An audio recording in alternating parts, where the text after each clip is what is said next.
Magandang araw mga kaibigan. Ito, kawawa si Pangulong Marcos Jr. at First Lady Lisa Raneta Marcos.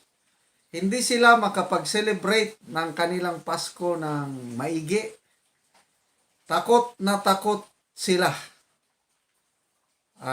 Baka hindi na nga sila abutan ng 2024 sa grabing takot. Baka, I don't know, sa sobrang stress.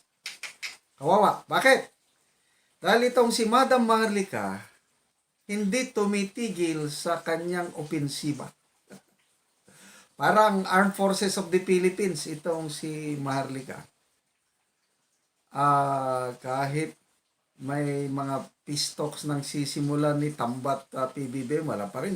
Bira ng bira ang AP. Walang, talagang all-out offensive ang Armed Forces natin ngayon.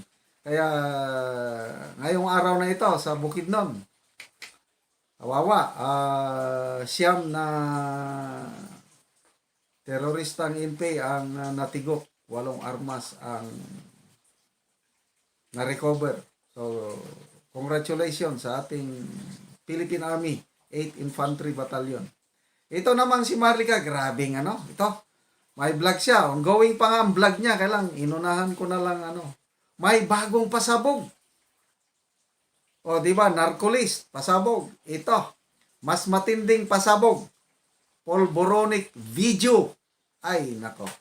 Meron na akong source niyan. Meron puting ahas. Sabi niya, sir, meron ako niyan. May video ako. Nagpupulburon sila. Ay, ito yata ang ipapalabas ni Maharlika. Okay, pakinggan natin si Maharlika. Walang Pasko-Pasko. Boljakan to the max ito. Okay. Ayon sa ating puting ahas, kinakabahan sila. Nung nilabas natin, yung sinabi ko na si Kuting ay ay dapat papangalanan ni Pangulong Duterte na pulboronic. Okay? Kasama sa narco politician, nataranta, umikot ang mga tumbong. Kaya habang nagpapasko sila, nababaliw sila. Okay? Nababaliw yung mga hitad kung paano nila, patagmigin yung ngangabels ko. Diba? So ngayon, eksena nito, mga kababayan, ang kaeksenahan ay, ang utos ni Lisa Smugs ay unahan na ang aking expose. Ay unahan na yung pulburon video. By the way, wala po sa akin ang pulburon video, okay? Hindi ko nakita. Okay, pero merong pulburon. Alam din ni Senator Amy yan. Alam niya yan, alright? But ako, gusto ko maging tapat sa inyo dahil hindi ko nakita yung pulburon video. Actually, may sa akin yan, may kumuusap sa akin tungkol dyan na i-release yan. Sabi ko, no. You do it, not me. Diba? Sabi ko, kayo na ang magpasabog niya. Okay? Wag ako. Alright? Ngayon, mga kababayan, last year pa yon. Ang utos ni Lisa Smugs ay lipulin ang kanilang mga trolls para sabihin sa mga taong bayan na kapag daw may lumabas na pulburon video, ito ay paninira lang. Okay, ito nakarating sa atin. Pinaghahanda daw, okay, sabi ni Lisa Smugs at ng mga alipores nila ni Kuting, pinaghahanda nila yung kanilang mga alipores na mga trolls o kung sino man, okay, mainstream, kung mga kakampi ni Lisa Smugs, ni Kuting na sinungaling yung mga ngabels nila, lalo ngayong Pasko, di ba, ang sarap ng buhay ng mga yawa. Ay, sabi ko, nangako ako, hindi ako magmumura, pero talaga, mahirap talaga. Mahirap pigil ng ngabels ko. So, inutusan, ayon sa ating puting ahas, sila ay nagmi-meeting. Okay, nagmi-meeting di avance at inililipol na hinahainan na ni Lisa Smugs ng kwarta ang mga taong hindi gusto binabayaran niya ang pagkatao, mga kaluluwa mula ulo hanggang paa.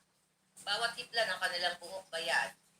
Bawat patak ng kanilang bawat pump ng kanilang dugo ay bayad. Okay?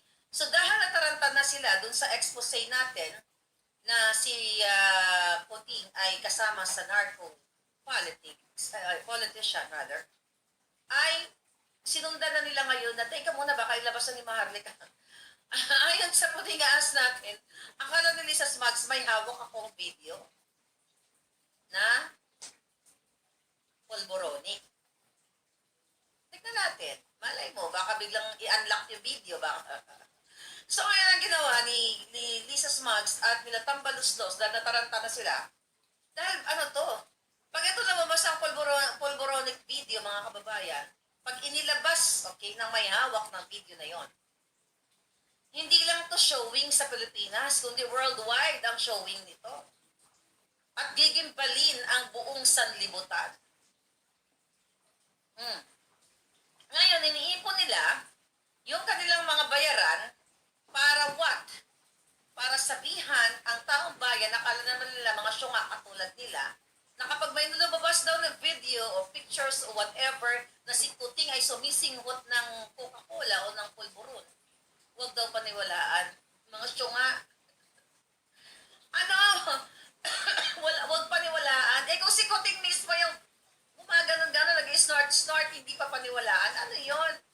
Ano, bagong lipunan, Merry Christmas sa inyo palangga, Roy, Marilyn, Ruby, Manala, Leonora. Okay. So, very honest si Maharlika na wala sa kanya yung video. Kailan alam niya na may video. May gustong magbigay sa kanya na siyang magpalabas, kaya ayaw niya. Grabe to. May prinsipyo talaga itong si Maharlika. Ang alam ko na may hawak niyan, si Sas Sasot. Kailan ba yan? Mga 3 or 4 months ago. Sa post ni Sas Sasot na may galit siya sa mga vlogger ng Palasyo. Sabi niya, huwag niyo akong pilitin. Baka ilabas ko ito nang hindi oras. Yun na yun. Mga video na yan. So, meron yan. Si Sas Sasot. Yun pa. Yung aking puting ahas din na malapit siya, taga Ilocos Norte yung puting ahas ko. Malapit siya sa Marcos family, but dito sa side ng ni Manang Aimee. Ayaw niya, di siya galit na galit siya dito kay PBBM First Lady Lisa. Dikit siya kay Manang Aimee. Itong aking puting ahas, sabi niya, sir, meron ako niyan. Napanood ko na yan. Sabi niya, yung pulboron video. Nako, talagang showing in the world yan pag ilabas. Kaya sabi ko nga wala na. Nababaliw na. Correct si Maharlika. Nababaliw na sila sa Malacanang. Sa sobrang kabaliwan, baka sa sobrang stress. Kasi kung may ganyang problema na nakataya yung, anong bang nakataya? Karangalan? May karangalan pa ba? O yung power? Not so much ang karangalan. Nakataya yung power nila kasi sila yung hari, trena sa palasyo. Yun nga lang, narcolist. Grabe, halos mag 300,000 views na yung vlog ni Maharlika tungkol niyan. Pangalawang araw pa lang ngayon. Basta, ang dami na yan. Kalat na yun na yung naging usap-usapan sa social media, Facebook, TikTok, YouTube. Ang daming vloggers na sumakay. Isa na ako. Hindi pa nila yan nasasagot. Ang sagot nila is fake news daw. Grabe. Fake news na, yung sagot ng mga bayarang vloggers, nagpalabas sila ng audio na pulis kuno'y nagsasalita na sinasabi ng boses na hindi totoo na si Bong Ferdinand Marcos Jr. ay kasama sa narcolis. Audio lang yon. Sinong maniniwala dun? Kaya, pagkabobo, basta nagsisinungaling ka, wala talaga kang magagawa. kahit anong gawin mong pagtatakip sa katotohanan, hindi mo matatakpan sa katotohanan. Hindi po bobo ang Pilipino. Kaya ito, tama si Marlica na takot sila at yan, pera-pera lang mga trolls. Simulan na nila na pag lumabas yung video na yun, hindi totoo, paninira. Ang taong bayan, bobo ang mga netizens. Depende sa makikita mo sa video eh. Mukha, makikita mo. Anong ginagawa? Mukha nga ng Marcos Jr. Tapos, ang ginagawa niya is kumakain man lang ng pinakbet. At walang problema. Paano kung gumaganon?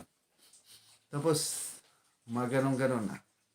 Ang taon bayan na ang maghusga. At kung inilabas yan, nako, wala na. Ligwak na. Hindi na abutan ng 2024 dahil sa dami ng problema. So, saludo tayo kay Madam Maharlika, ang modern day Generala Gabriela Silang.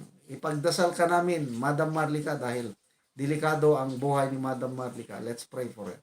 Hindi porke nasa state siya, safety na siya doon, no? Habang binabangga niya ang pader ng Malacanang, delikado. Kaya, Madam Maharlika, please, ingat-ingat lang, kailangan ka ng taong bayan.